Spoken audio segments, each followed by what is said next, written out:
স্বৈরাচারের কইলা বৈশা সকল সুযোগ সুবিধা ভোগ করছে জাতীয় পার্টি। তারাও তো স্বৈরাচারের দোষর নাকি? হাসিনার তো তারা জোট সঙ্গী। কেমন করে বিপ্লবী সরকারের শপথ অনুষ্ঠানে তারা অংশগ্রহণ করে? এ দায় কার? আরেকটা বিষয়, ইন্ডিয়া আর আওয়ামী লীগ হিন্দুদেরকে মাঠে নামাইছে, এইটা বলে যে তাদের উপর নির্যাতন হইতেছে। আপনি একজন হিন্দুর স্ট্যাটাস দেখেন, সে বলতেছে আওয়ামী লীগের নির্দেশে ফুরসাইল গ্রামের পোদ্দার বাড়ি এই মন্দিরে বোম ফুটাইছে।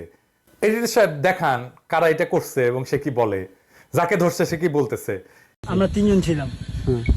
মাসুদ খানে পাঠাইছে। কোনো টাকা অফার করছিল না, আমরা তো তার কথাই আর কি ফুটাইছি। কোন জায়গায় ফুটাইতে গেছে? মন্দিরের সামনে ফুটাইছি। কোন মন্দির, কোন এলাকায়? ফুসছে কে ফুটাইতে গেছিল? কে? মাসুদ আমলি কেন? মাসুদ খান। আমলি কেন? মাসুদ খান নেতা উনি বোম ফুটাইতে গেছে মন্দিরে। বোম মারতে অর্ডার দিছে? হ্যাঁ। আচ্ছা ঠিক আছে।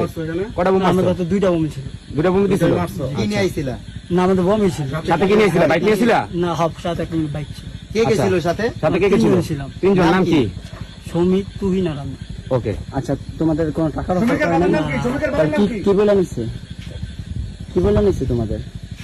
তোমাদের কি বলে ওখানে নিছে? কি বলে দিছে এটা বলো। আমাদের বোম ফুটাইতে বলছে আর কি ফুটাইছি। কইছে এটা বন্ধ। টাকা পয়সা দিচ্ছে টাকা পয়সা দিছে কোনো? না সে বিষয়ে তুমি কিছু জানো? না না, তোমার সাথে যদি আছে তারা জানে? মারলা কেন? ওটা জানি না। তা তোমরা মারলা কেন? তোমার স্বার্থ কি? এইগুলা ইন্ডিয়ান মিডিয়া ছড়াইতেছে। এই যে দেখেন 20টা গুজব তারা আইডেন্টিফাই করছে। দেখেন কিরকম গুজব। এডিটর সাহেব একটা একটা কইরা দেখান। হ্যাঁ, দেখেন কিরকম ফলস গুজব এই সমস্ত গদি মিডিয়া ছড়াই দিছে টুইটারে। ইন্ডিয়ারে বলতেছি, নিজের দেশে সংখ্যালঘুর নিরাপত্তা নিয়ে বিচলিত হন, বাংলাদেশ নিয়ে বিচলিত হইয়ার না। এমনিতে তো আমসালা দুইটাই গেছে। বাংলাদেশের সাথে সম্পর্ক আরো নষ্ট করতে না চাইলে থামেন এইবার। বাংলাদেশের হিন্দুদের নিজের রাজনৈতিক কৌশল বাস্তবায়নে ঘুঁটি বানাইবেন না। পাসারসা আমরা কিন্তু তুলে দেবো একেবারে। আওয়ামী লীগ নেতারা 300 দুষ্কৃতিকারীদের ভাড়া করছে ডাকাতি করার জন্য, ঢাকা এসে ডাকাতি করতেছে। অবিশ্বাস্য। তো হিন্দু ভাইরা একটু শুনেন, হাসিনার শাসনকে ফিরে আনার জন্য হিন্দু নির্যাতনের কাঠ খেলবেন না।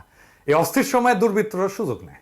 আওয়ামী লীগের মুসলমান নেতারা মাইর খায় নাই, বিভৎসভাবে মাইর খাইছে, মারা গেছে, বাড়ি ঘরদোর পুড়াই দিছে, দেয় নাই? কত বড় বড় নেতাদের বাড়ি ঘর, শেখ মুজিবের 32 নম্বর পুড়াই দিছে। আমি বলছি কোথায় কোথায় যোগাযোগ করতে হবে নিরাপত্তার জন্য। আপনাদের বাসস্থান মন্দির পাহারা দেওয়া হয়েছে না? হয়েছে তো, আরো হবে। কিন্তু এটাকে ইস্যু বানায় বিপ্লব বানচালের চেষ্টা করবেন না, আপনাদের দোহাই লাগে।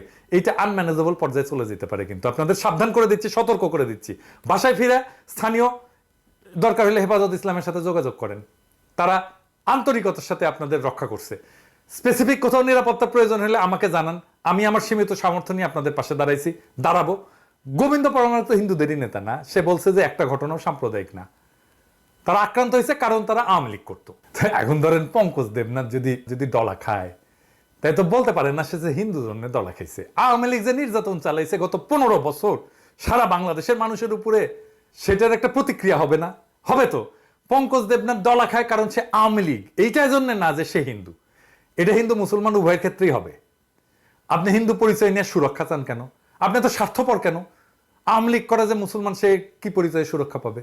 তার বাড়ি ঘরদোর গেছে না? আওয়ামী লীগের কোন নেতার বাড়ি অক্ষত আছে আমাকে বলেন তো?